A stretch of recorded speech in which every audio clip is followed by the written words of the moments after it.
So what did you buy it for? It was just over 200,000 to buy. We were touching maybe about, say, 190 in terms of fees, everything. But somewhere between 380, 390 in terms of the total cost.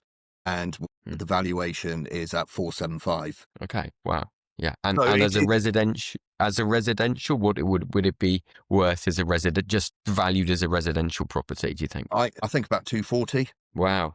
Okay. Yeah. Massive difference. Yeah. But it's in the perfect location for HMO. It's not a perfect residential location. And it's a building that very much lends itself to development. Even though I mentioned we have to put an extension and a dormer on, it's not difficult work.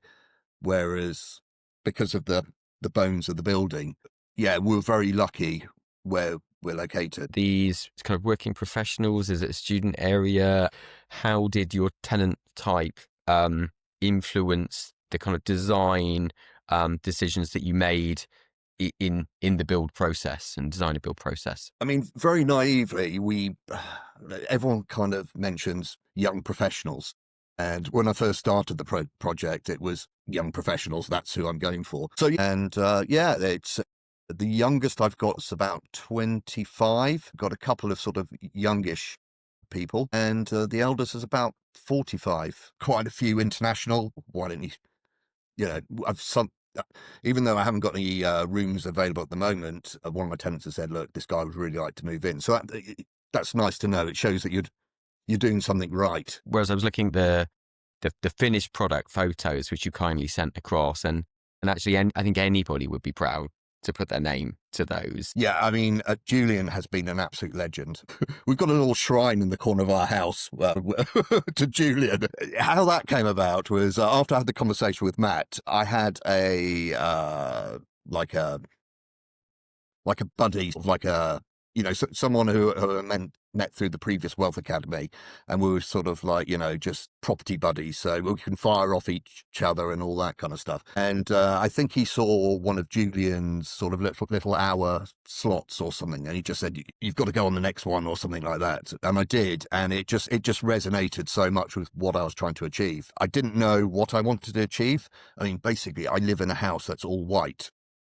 Every wall is white. It's like, as do I. So yeah. I have zero talent. I have zero knowledge, and you kind of know where you want to pitch it at, but you have no idea of the thought to the end process. So, I mean, his 10 principles of design, it's not just I was worried. I didn't want to speak to a designer because I just thought, oh, this is all going to get seriously fluffy, sort of. Who's that guy? Yeah, it's not about cushions, is it? So yeah. Yeah. But his process is so much more about the user experience and the longevity of the project.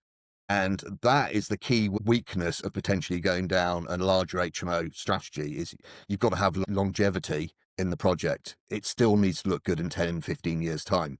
You still need to be attracting the top rents. And it's not until it comes on your radar. Initially at the beginning, you're so bogged down with the numbers and getting the deal and all that kind of stuff. You don't think about, I didn't think about the process too much. So I very quickly signed on to Julian's Monday night. The first 6, he'll probably argue that it still probably doesn't make sense to me, but certainly at sort of 6 months in, I was going, I don't really understand. But he literally held my hand throughout that project. And the only mistakes I've made in it are things that he told me not to. So, I can't praise the guy enough.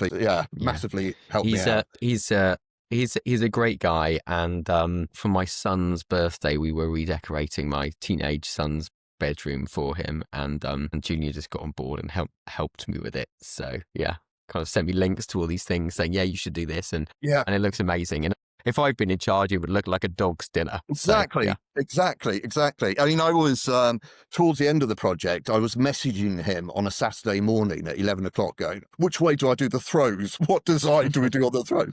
And God bless him, he picked up he was straight back going, this way, that way. So, the guy's just been an absolute legend. Yeah. But if you follow the process, it's very logical. And it's longevity, neutral tones. It's almost like a tick box exercise. Transform your property results, one insight at a time, at ypn.plus.